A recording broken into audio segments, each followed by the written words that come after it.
தேவனுக்கே மகிமை உண்டாவதாக.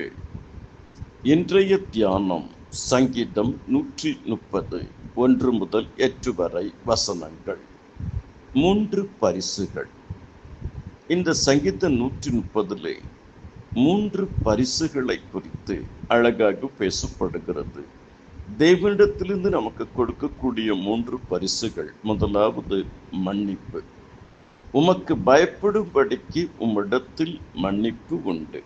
கிறிஸ்து உங்களுக்கு மன்னித்தது போல நீங்களும் ஒருவருக்கொருவர் மன்னியுங்கள். பிதாவை இவர்களுக்கு மன்னியும்.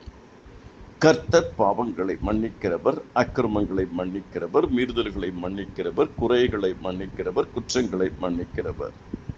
இரண்டாவது பரிசு கிருபை.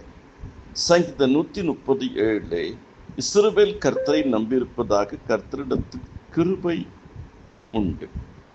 அவரிடத்திலே கிருபை இருக்கிறது. நிலையான கிருபை, நிரந்தரமான கிருபை, நிச்சயமான கிருபை, அதிசயமான கிருபை, ஆச்சரியமான கிருபை, தாங்குகிற கிருபை, போதுமான கிருபை. அவருடைய கிருபை நமக்கு ஒரு பரிசு. அதனால்தான் கிருபையினால் விசுவாசத்தை கொண்டு ரட்சிக்கப்பட்டீர்கள். இது உங்களால் உண்டானதல்ல, தேவனுடைய ஈவு.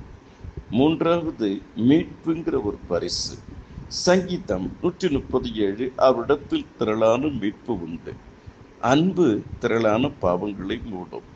திரளான அன்பு திரளான பாவங்களை மூடும். திரளான மீட்பு அவரிடத்தில் இருக்கிறது. அவருடைய கிருபையின் ஐஸ்வர்யத்தின்படியே பாவ மன்னிப்பாகிய மீட்பு அவரிடத்தில் நமக்கு இருக்கிறது. அவர் நம்மை பாவங்களிலிருந்து மீட்கிறார், அக்கிரமங்களிலிருந்து மீட்கிறார், அடிமைத்தனத்திலிருந்து மீட்கிறார், பாரம்பரியத்திலிருந்து மீட்கிறார்.